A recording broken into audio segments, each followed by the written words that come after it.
یک جوری اتفاق افتاد که به نظر من از اول تقریبا ظهر روز جمعه دچار یه بحران شد.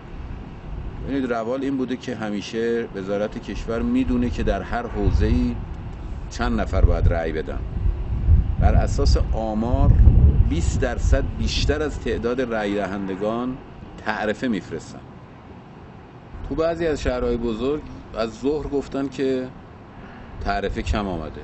خب این خیلی بحث عجیبی بود، یعنی اینکه بالاخره اگه مثلا نزدیک غروب بود، اگه یه جایی دور افتاده بود، یه جایی مثلا طبیعتا نباید ما توی شهرهای بزرگمون که جمعیتش مشخصه و تعداد تعرفه هم به اون اندازه هست که حالا جابجا بکنن کاری انجام بدن.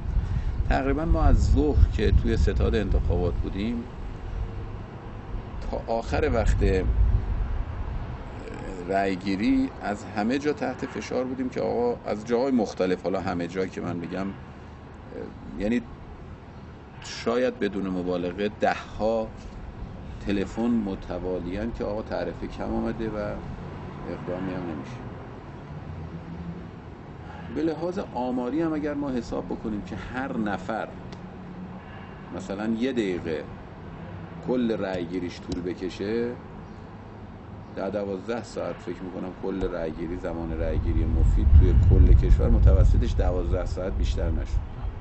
ما 12 ساعت رو ضرب در 60 ضرب در 40,000 تا بکنیم، آمار رأیگیریمون به 30 و خورده بیشتر نمیرسه.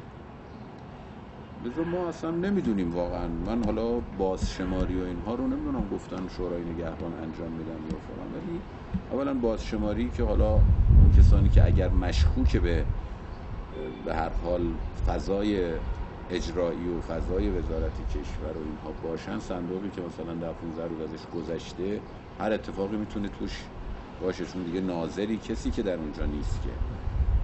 ولی خب حالا شاید بازم بازشماری بتونه کمکی به خیلی از ابهامات بکنه. وقت ما الان یه تعداد زیادی حوزه ها رو داریم که بیش از 100% جمعیت اونجا رأی داده شده. اتفاقا جای توریستی هم نیست.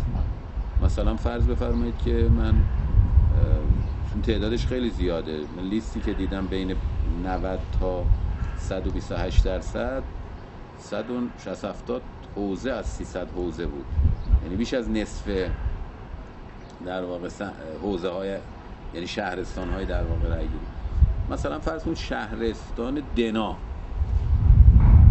یه جایی نیست که مثلا یه جمعیت انبوهی روز جمعه وسط سال روز انتخابات توریست بپذیره. اینجا 127% جمعیت رأی دادن اونجا، در حالی که مثلا به نظر میاد حتی اون کسانی که توی اونجا متولدم شدن خیلی هاشون الان تو اونجا زندگی نمیکنن اصلا، در بخش‌های مختلف، یا خیلی از جاهای دیگه توی اصفهان، توی خود شیراز، توی حتی سیستان و بلوچستان. اینا چیزاییه که به نظر من قابل به هر حال بررسی هست.